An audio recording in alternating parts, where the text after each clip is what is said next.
Hello welcome friends. तो दोस्तों I think आप सभी Lalit Narayan Mithila university Darbhanga part third English honours के स्टूडेंट्स होंगे और आप सभी का सेशन 2019 से 2022 होगा।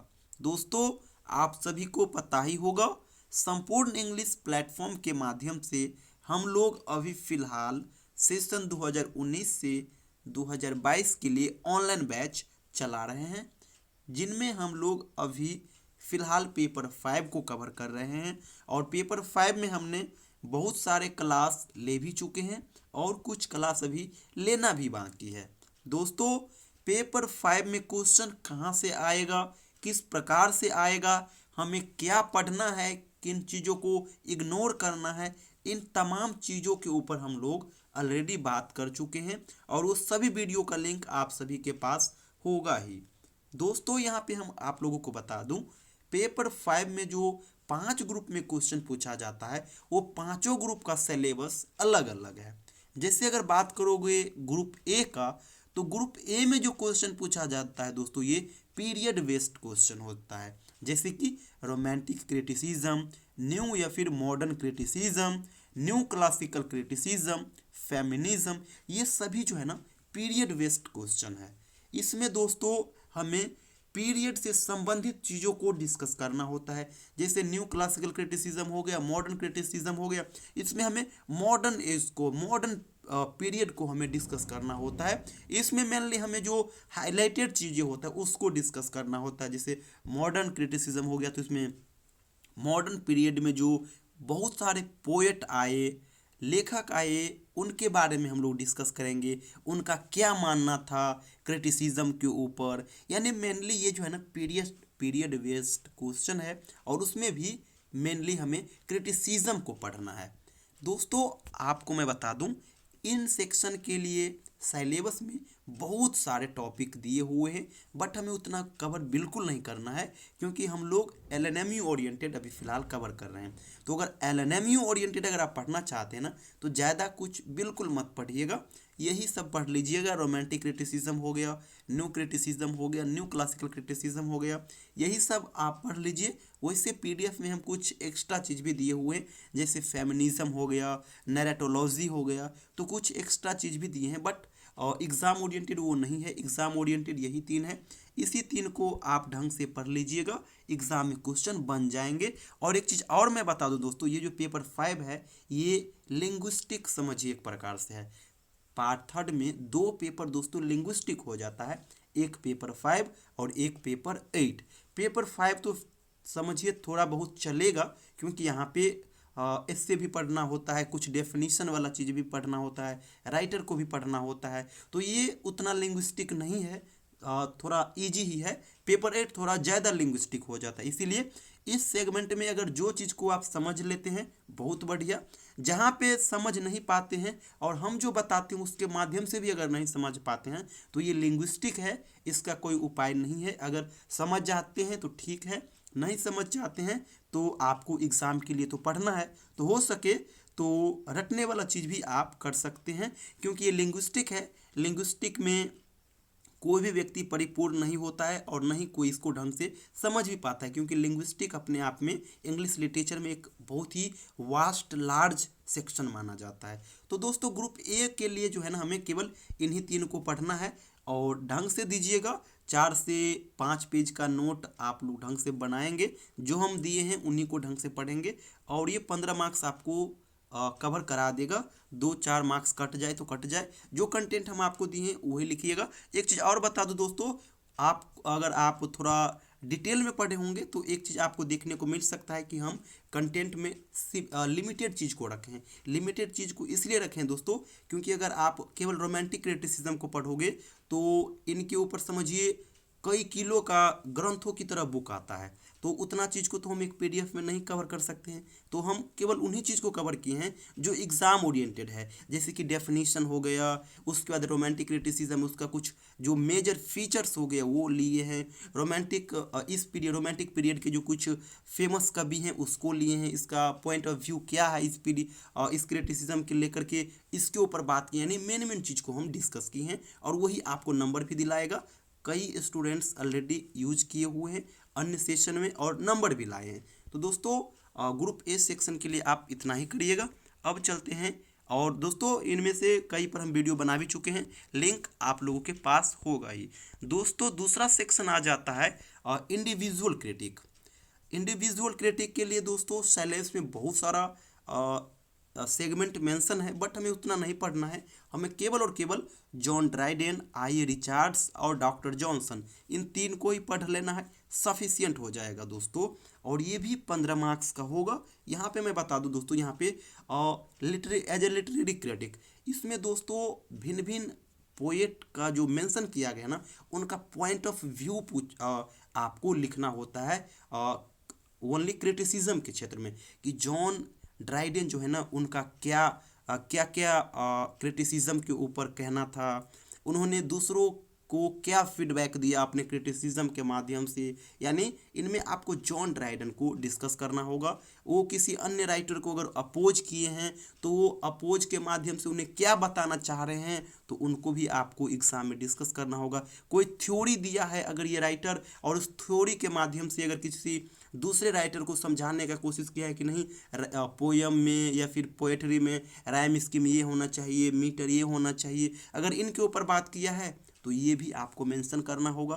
तो वैसे अगर बात करें ना, तो जितने आप देख रहे हो, चाहे जॉन ड्राइडेन हो, आई रिचार्ड्स हो, डॉक्टर जॉनसन हो, ये सब लिटरेरी क्रिटिक ही माने जाते हैं। और एक नहीं, ये लोग अनेकों रूल रेगुलेशन दिए हैं क्रिटिसिज्म के ऊपर। तो हम हर रूल रेगुलेशन को हम नहीं एग्ज़ाम में मेंशन कर सकते हैं, क्योंकि हमें एग्ज़ाम में भी लिमिटेड चीज़ को ही रखना होता है वहाँ पे। तो हम भी लिमिटेड चीज़ के माध्यम से ही अपना नोट बनाए हैं। आप लोग उसी को पढ़िएगा, ढंग से लिखिएगा। बहुत सिंपल लैंग्वेज में नोट बना हुआ है, कुछ ज़्यादा कुछ नहीं करना है। शुरू में आप लोग जैसे जॉन ड्राइडन से रिलेटेड क्वेश्चन आए, तो शुरू में आप इसका इंट्रोडक्शन दीजिए कि इसका नाम क्या है, इसका जन्म कब हुआ, मृत्यु कब हुआ, उसके बाद इनका जो ऑक्यूपेशन है, पेशा है, वो क्या है, पेशे से क्या है, राइटर है, फिलोसफर है, क्या है, इस प्रकार का चीज़ दीजिए। इनका जो कुछ फेमस वर्क्स है, जो उन्होंने महत्वपूर्ण बुक लिखे हैं, तो उनको आप डिस्कस कीजिए। कितने ईस्वी में लिखा गया वो लिखिए, और उसके बाद फिर आ जाइए उसका रोल क्या है एज अ लिटरेरी क्रिटिक, इसके ऊपर, क्योंकि मेन क्वेश्चन हमारा यही होता है। तो इसको डिस्कस कर दीजिए। और इन तमाम चीज़ों को हम पीडीएफ में शामिल किए हैं, वीडियो बनाए भी हैं। जो अभी तक नहीं बनाए हैं उसको बना करके भी हम आप लोगों को अवेलेबल कराएंगे। तो ये हो गया ग्रुप बी सेक्शन, यानी कि ग्रुप बी सेक्शन जो होगा वो पोएट से संबंधित होगा, और उसका पॉइंट ऑफ व्यू क्या है लिटरेरी क्रिटिक के रूप में, तो उसको हमें डिस्कस करना होता है। तो ये हो गया group B.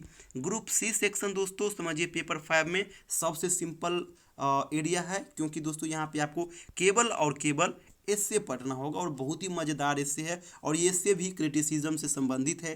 Tradition and individual talent आपको पढ़ना होगा। इसमें दोस्तों टीएस सिलेट बात किए हैं कि हमें ट्रेडिशन, इंडिविजुअल टैलेंट, यानी पुराने ज़माने की चीज़ों से सीखना चाहिए। पुराने जो हमारे एंशियंट राइटर जो अब हमारे बीच नहीं है, वो किस प्रकार से लिखा करते थे, कौन राइम स्कीम का यूज किया करते थे, तो उनको फॉलो करते हुए और इंडिविजुअल यानी अपना पॉइंट ऑफ व्यू, अपना पर्सनल चीज़ों को इसमें फील करते हुए उसको लिखना चाहिए। तो ये बात की हैं।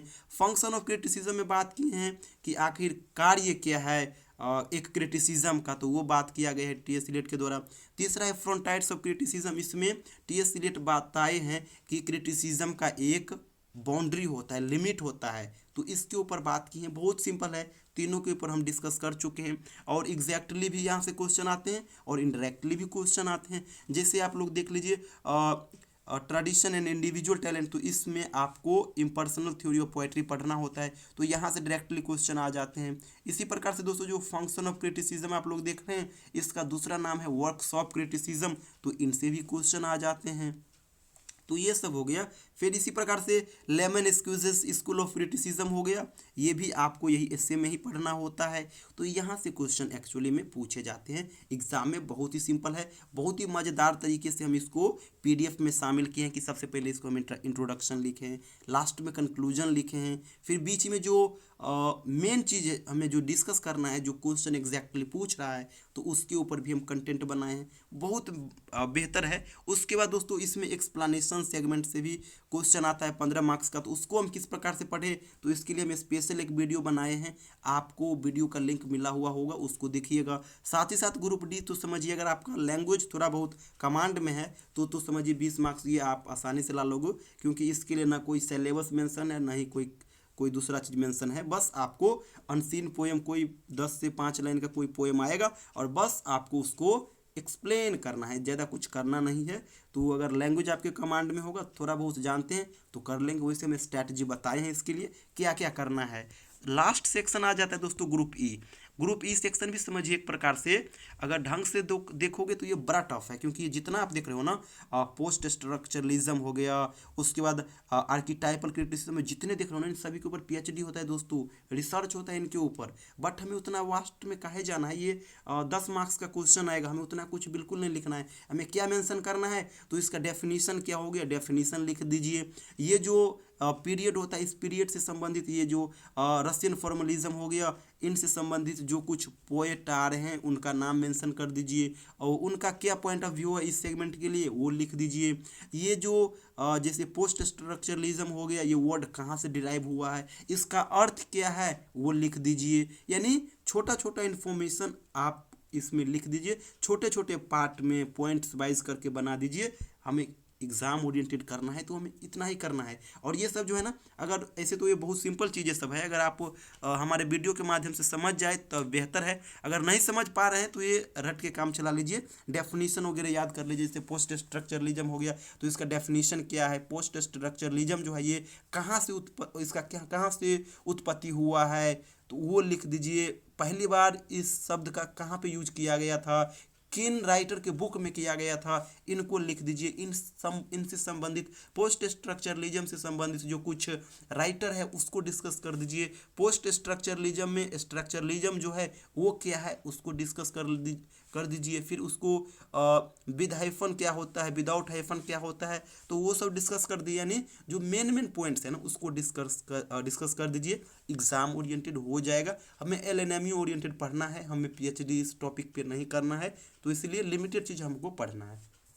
वैसे हम आपको बता ही दिया, जितना आप देख रहे हो ना इन सभी के ऊपर पीएचडी एंड रिसर्च होता है। तो इसके लिए जब पीएचडी और रिसर्च होता है तो ढेरों बुक इसके लिए केवल और केवल इस टॉपिक के ऊपर है। तो अगर आप डिटेल में पढ़ना चाहते हैं ले सकते हैं मार्केट से।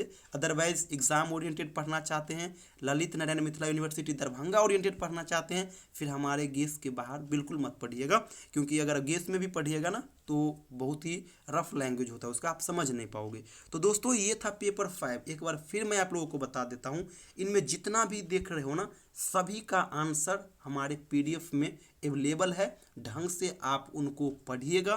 साथ ही साथ दोस्तों इनमें जितने भी देख रहे हो टॉपिक उन सभी पे हम वीडियो बनाएंगे। मैक्सिमम पे हम बना चुके हैं, दो तीन टॉपिक ही बाकी है जिसके ऊपर हमें बनाना है। और जितना का भी हम बना चुके हैं ना, ग्रुप में जो भी ऑनलाइन बैच चल रहा है उसका एक ग्रुप बना हुआ है, उन ग्रुप में हम वीडियो का जो है ना लिंक एक फॉर्मेट में आपको सेंड किए हुए हैं। तो आप लोग कोशिश करिएगा, वहाँ पे हम मेंशन भी कर दिए हैं कि क्लास 1 लिख करके, और जो पहला क्लास हुआ था उसका वीडियो किस टॉपिक पे वीडियो है तो हम लिख दिए हैं कि सिलेबस डिस्कशन, और इसके नीचे में क्या किए हैं तो इसके वीडियो का लिंक दे दिए हैं। तो आप यहीं से स्टार्ट करिएगा, पहले क्लास 1 को देख लीजिएगा, फिर दूसरे क्लास को देख लीजिएगा, और जो जो बताता चलूँ वो सब तो देखते चलिएगा। साथ ही साथ दोस्तों यूट्यूब पे जो वीडियो आएगा ना उसको आप लोग मिस बिल्कुल मत करिएगा, क्योंकि हमारे पास उतना समय नहीं है कि हम एक्स्ट्रा चीज़ डालते चले यूट्यूब पे। इसलिए जो भी चीज़ होता है वो समझिए आप लोग से संबंधित ही होता है, आप लोग के रिगार्डिंग होता है, वो स्पेशली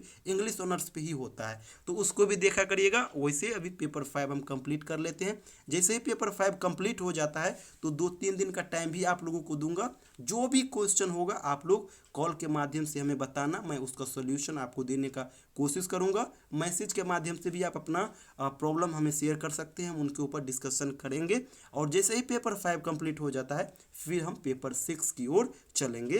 वैसे हम आपको पीडीएफ कंटेंट दे चुके हैं पेपर 5 से संबंधित, एक एक्सप्लेनेशन का है वो मैं आपको दूंगा। साथ ही साथ एक चीज़ और बता दूं, हमें पेपर 5 के लिए कुछ एक्स्ट्रा क्लास भी लेना होगा जो हम अभी नहीं लेंगे, उनको लास्ट में लेंगे, क्योंकि वो क्लास समझिए भूलने वाला है, यानी हम उनको लास्ट में कवर करेंगे, ताकि जब एग्ज़ाम करीब होगा तो आप उसको जब नज़दीक से पढ़े रहोगे ना तो एग्ज़ाम में जा करके आप बेहतर करोगे। तो दोस्तों आई थिंक सारा बात आप समझ गए होंगे। अभी भी अगर कोई डाउट है तो आप कमेंट्स कर हमें ज़रूर बताना, वैसे हम आपको समय दूंगा जहाँ पे आप अपना क्वेश्चन हमसे शेयर करेंगे। Thank you so much.